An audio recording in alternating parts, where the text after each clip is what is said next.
সুতরাং তিনি ছিলেন নারায়ণের সৃষ্টিতে আমাদের অপর ব্রহ্মে নারায়ণ হচ্ছেন আদি গুরু।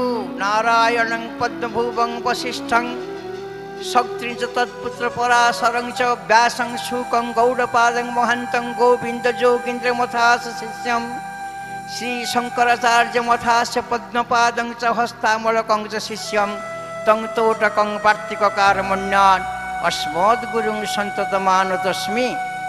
যার অর্থ হলো সে নারায়ণ।